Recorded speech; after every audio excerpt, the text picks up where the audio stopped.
Hello, my dear friends. It's great seeing you. I recently attended the very first HP Lovecraft Film Festival to be held in Mobile, Alabama. And it was such an enjoyable event that I wanted to share my experiences and tell you about all the films that I saw, both short and feature length, because there were so many good ones in the batch that people might not otherwise hear about. And in case we haven't met before, I'm Stephen Clements, a writer, a gamer, and an appreciator of big brain activities in general. On this channel, I perform dramatic story readings, I provide role-playing game reviews, and I get to interview interesting people. This is the third of 4 movie review segments I'm going to be doing about the HP Lovecraft Film Festival. Since I saw over 30 films in 2 days, and I didn't even get to see all the ones that were at the festival in total. And so I've broken up my reviews across these 4 episodes to keep these reviews accessible and to keep them all from blurring together. The first film we'll look at in this episode is Minore, a feature-length film at 111 minutes.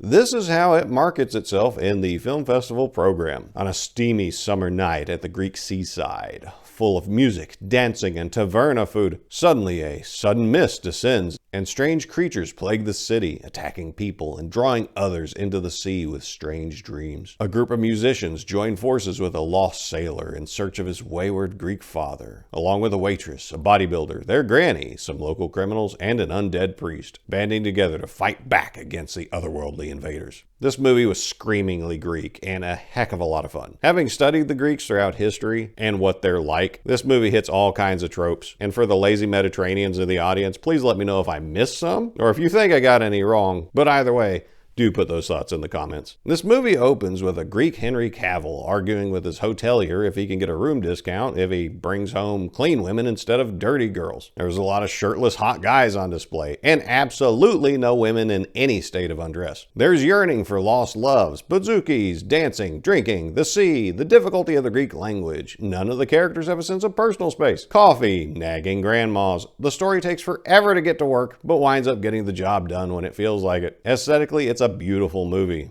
Every location feels like a lived-in space. No sterile sets here. Having a cast seem like they really belong to the locations added a feeling of familiarity to my viewing experience, so now I feel like I've lived there too. Honestly, the Lovecraftian horror elements could have been cut entirely from this movie, and this would have still made a great personal drama, centering around the Greek Henry Cavill trying to find his lost father and reconnect with the community that he comes from but never knew. That I say this is good, because that means the characters are written to connect with the audience, and we can get invested in what happens to them. But with those cosmic horror elements, we basically get a Greek Shaun of the Dead. And that's also a good thing, because Shaun of the Dead is a modern classic, and not just some niche film. There are a few downsides for me here, none of which spoiled my experience. The fight choreography is laughably terrible in the low budget sense and not in the intentionally bad sense. If they did in fact mean for it to look this stupid, then they wildly succeeded. The end sequence dragged out too long, and 5 minutes could be cut out for a more intense payoff. But again, these are Greeks. Efficient time management isn't their thing. There is recurring mention of a mysterious character whose appearance is implied to bring catastrophic consequences with it, but it absolutely fizzled out. In closing, please enjoy these shirtless man pics, and for the thirsty out there, olive oil and these pecs do have a scene together. Minore has its own website, a detailed Facebook page, and a link to the YouTube trailer is in the description below. I would absolutely recommend that you watch this one. It was a heck of a lot of fun. And next up, we have The Pit. 2 women connect over the magic and mystery of a bottomless pit in this short folk horror film allegorizing the terrors of poverty in America. 9 minutes long. I didn't read that blurb in the program before seeing this thing, so I went in without the preconceptions of what the director intended for it to be about. And having watched it, I didn't get that at all. Not from what I saw. There was no magic and mystery in a bottomless pit. There was darkness and a murderous monster at the bottom of a barrel that had been cut in half in a pocket dimension. To me, what made it to the screen did not clearly tell the story that the director apparently intended it to show. And so for me, it was nothing more interesting than a random act of violence. Some poor people do commit random acts of violence. It happens all the time. But in a movie, I'd rather have something to distract me from the awfulness of the world than just find a different tool to do it with. Or give me a story to go along with it, make it more interesting, zhuzh it up some. We get nothing about why there's a bucket with a pocket dimension in it, or why the chick dragging it around is doing so. In researching this short film, I found at least 5 different posters for it, but the best I could do for more information was an Instagram page with the trailer and the director's Instagram page. He is up to quite a few projects, and the technical basics were good, so here's hoping he does better in the future. Unfortunately, my dissatisfaction continues with the next short film, Dissociation. A 21-minute Australian movie, Dissociation is a psychological horror film that follows the genealogist, a curious and driven researcher, as she delves into the history of a family that vanished over a century ago. In her search for answers, she finds herself in a dangerous situation involving a mysterious old man, where she is forced to confront the dark side of her own psyche and the dire consequences of her actions. This film is sure to keep you on the edge of your seat with its heart-pounding plot and haunting atmosphere. Well, that's what it had to say for itself, and I don't know about all that. But the movie did do some things well, some things not well, and one thing that caught me really by surprise. To give context for my comments, the movie opens on the genealogist laying around on a scenic hill in the middle of nowhere with the rain approaching. She decides to find some shelter from the weather, so obviously letting herself into a complete stranger's house in the wilds is a great idea. This creepy old guy then begins telling her about this great book about cannibalism in some barbaric colonial territory an ancestor left him. He lets out a bunch of creepy laughs, she grows increasingly uncomfortable, and the insinuation is that he's eaten some people and she may be next. There may or may not be some hypnotism going on as well. To get this out of the way, I gotta tell on myself here. The thing that surprised me most about the short film was actress Angelita Kay. It's not her acting, which was really good. It wasn't some annoying habit of hers or anything like that. Out of the blue, while I was sitting in a dark hotel convention room watching this, I saw her thighs. Smoking hot thighs are not things I expect to see in a Lovecraftian horror short film. They're just not. She's really hot to begin with, so maybe I shouldn't have been surprised, but those thick and tasty gams caught me off guard in the best way possible. If you agree or disagree, please see the short film for yourself and let me know what you think in the comments. Don't worry, I have a happy home life. My lovely wife takes great care of me. She has tasty, thick thighs of her own, so don't send me to horny jail. I'm okay. But I do not hesitate to give Angela Kay the first annual Best Thighs Award. Okay, so with that out of the way, let me grumble for a bit. Because I wasn't a fan of this movie, for several reasons. The opening plausibility of a genealogist being out that far looking for genealogy information is ridiculously low. Genealogy is done with birth records, marriage and death certificates, and evidence, not traipsing around in the wilderness. If the plot convenience playhouse excuse was that she was looking for lost homesteads, okay, then where was her digging equipment? If she was collecting blood samples, where's her blood draw kit? She has a laptop, but the movie establishes she's in the middle of nowhere, so how does she have cell or Wi-Fi service? I don't know how country folk in Australia are, but in the States we tend to be paranoid about strangers just showing up in our house unannounced. So her letting herself into this house was stupid on its own. Try that in the American South, and you should expect to get shot, but probably not field dressed. Cannibalism's kind of no-no for us. Also, let's talk about the house. It's obviously CGI. Why CGI in a house? Were there no rural houses they could have used for the establishing shot? It's fake and obvious, but I don't see why the director would bother CGIing it in. Also, the movie opens with black and white footage of some old-timey lady swinging a knife around. That did raise my interest and anticipation, but I couldn't really tell what it had to do with the rest of the movie. She's in the trailer, but didn't do anything with the story we're involved in. Also on the poster, see that vortex in the sky? Makes no difference in the movie, it's just on the poster. On the plus side, it was atmospheric and well acted, with both actors doing a good job with the limited material they had. Many of my criticisms aren't deal killers, but I think I see what the movie was trying to go for, and I don't feel like it earned it. A big credit to the director, this guy made a detailed website and complete press kit for this short film. So while you can find information about Dissociation elsewhere, just go here. Everything you could possibly want is there, including the trailer. As you may have noticed, one of the problems I have in giving you information about these short films is that I can't find the information myself. It's just not out there. Some of them don't even have a trailer out there. So I really struggle to give you more to go on without ruining the things. But not Clayton Orgles. This guy did it right. So other film directors, other indie creators, do yourself a favor and go to this guy's website, see what he did, and copy that for yourself. It will help you with your self-promotion. It will help you get the word out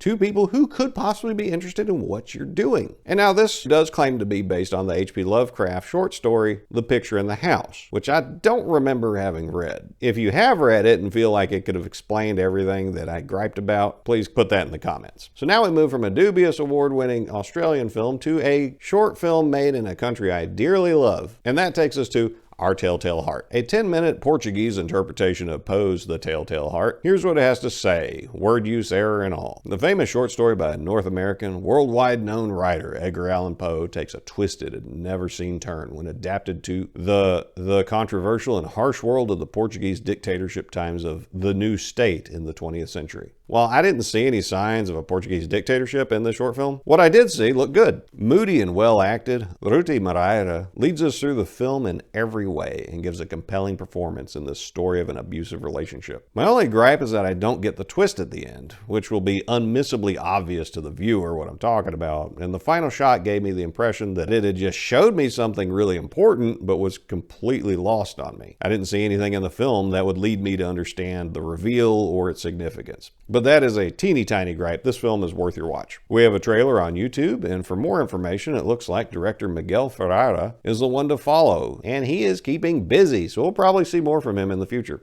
And from Portugal, next we go north, and The Weaver. A nurse goes to visit an old lady at her home. He soon realizes she has a few screws loose, and maybe she's not an old lady at all. 13 minutes long, I could not wait for this one to end. What I give as a criticism, perhaps the director will take as proof that he succeeded in doing exactly what he intended to do. But I found this movie gross and unappealing. Like this shot. Take a good, long look at it. Do you like that? Huh? Do you? Does that look like something you want to spend time staring at? The movie takes every opportunity to put stuff like this on the screen, so the director clearly intended to gross me out. If you enjoy the disgusting, this is the short film for you. But I don't, so I was put off early and stayed that way. As you can probably tell from the stills I took from the trailer, so I'm not spoiling this any more than the director already put out there, the old woman is not in fact an old lady and may pose a danger to the frizzy-haired ginger male nurse that pays her a visit. The fact that a series of men have all disappeared near or after having been sent to this house apparently doesn't raise any alarms for employers, the police, or these guys' families, so we have a plausibility problem to deal with. I know, it's a movie at an HP Lovecraft Film Festival. Why should I expect plausibility? It all has to do with the suspension of disbelief, which is important for fictional stories. The less the observer has to suspend their sense of reality in order to accept the story that's being presented to them, the less they disbelieve the story as an authentic event. The more elements of the story that seem plausible, the more believable the story becomes, the more real it seems to the observer, and the more they can accept the fantastic elements when they do show up. I've brought up plausibility twice in this review segment because the less unbelievable stuff you ask your audience to accept, the more they can accept the story you're trying to tell them. So do the basics right, and everything else will go better. The chances of you having to be disgusted by this one are fairly small, as I could find no web pages, social media accounts, or mentions besides film festival listings. There is a trailer though, so knock yourself out if this sounded appealing to you. Next, we have a 3-minute short film from Spain called In Corpus. A man is surprised by the arrival of a meteorite in his room. I too would be surprised by a meteorite just hanging out in my room, apparently having simply appeared there without crashing through anything. With such a short runtime and no exposition to go on, I don't get it. There's some body horror, some cosmic elements, but I don't get a story out of this. It's a neat little technology test, but I could take or leave it. There's a trailer on IMDb, and that's the only place I could find information about it to share with you. From Uruguay, we have a short film that has 2 titles, depending on what your language is. Unknown in English, which will get you absolutely nothing in the way of information on this movie, and Desconocido in Spanish, which will actually help you find it online. So if you do any looking, use Desconocido. At 17 minutes long, Desconocido describes itself by saying, Guillermo travels to the countryside to take care of Hector, his sick father, for 3 nights. Upon his arrival, Guillermo finds that Hector's condition changes at night, in which, in turn, something coming from the sky seems to approach. To add to that, we open with basically an Uber driver taking Guillermo out to his father's, but then stops and makes Guillermo get out and walk the rest of the way, presumably because the driver knows this road and is too afraid to drive down it. That's some good suspense building. The rest of it didn't have enough substance for me. For lack of a better analogy, it was kind of a Blair Witch Project situation where the actors try to sell nothing that we can see going on, and I found it kind of trite. It went nowhere, it did nothing, it didn't earn the life lessons I felt it tried to claim.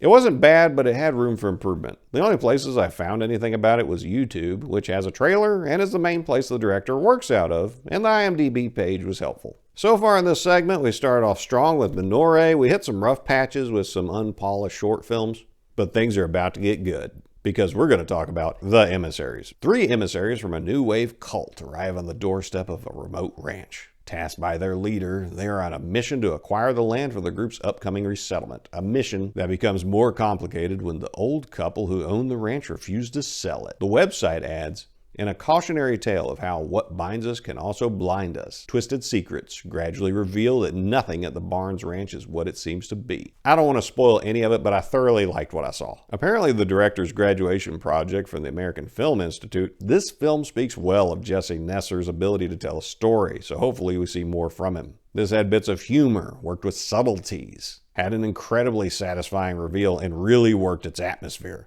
The cast was great, and even with the short runtime, we get a sense of uniqueness from each character. The interactions felt organic, and there must have been good chemistry on set, and the set itself added to the rising threat of tension building in an isolated location with little or no ability to call for help. Do check this one out, and we have a trailer, a dedicated website, and the director's Facebook page to work with. Unfortunately, we are not going to end on a high note, because our last movie is absolute garbage. And by movie, I do mean feature-length movie. 88 minutes of pain called Gods of the Deep. When a daring mission leads a deep-sea submarine team into a mysterious opening on the ocean floor, they uncover a lost underwater ruin and accidentally awaken an ancient otherworldly being. Created by a low-budget, God please make him stop, director Charlie Steeds, it's worth knowing that people keep giving him money to make nearly unwatchable movies. But I'm not hating on him because he's like 12 and already put out 10 movies. So he is living his absolute best life, and I respect that. Acted and shot like a Sci-Fi Channel movie, it is a soundtrack and set designed to match. The set looks like it was made out of the cheapest stuff on sale from Home Depot. And in the movie, the pit you see in the production still is a decompression chamber with covers that visibly bounce and don't sit flush when in use. I will give points for humor though in the set design. Since they still put up government mandated safety signs, they use actual Tupperware in an empty fish tank for their high-tech specimen collection containers. They don't even pretty them up or put stopwatches and shit on them. It's just a Tupperware drawer in an empty fish tank. The cast was mostly terrible, with Barbie the biologist, dumb as a box of Hammer's male lead, and crap dialogue with a stupid romance angle that nobody would believe. To be fair, the couple old guys did the best they could in a terrible movie, and the act for Mr. Pickman was awesome. Sadly, I've now seen way more of his naked body than I ever wanted to. It's not a bad view, old boy is in shape, but still, this isn't Minore. The exterior shots of the toy standing in for the ship are crap. As with most movies, the radio etiquette is laughably inaccurate. It has the lamest CPR I've ever seen, but not to worry, because you'll see the wonder of a dead woman breathing. Since the characters explain how super special the submarine that they're using to go that far down is, and they take the time to explain to you how even a tiny flaw or crack in the hull will lead to immediate death, cataclysmic death for everybody on board and the ship in the crushing depths. Imagine my surprise when the ship springs a bunch of leaks, starts filling up, and still doesn't insta-collapse, which it should by the movie's own stated logic. And this is what I'm talking about with that suspension of disbelief stuff. It takes away from a movie's power. The movie told me everyone would die if X happened,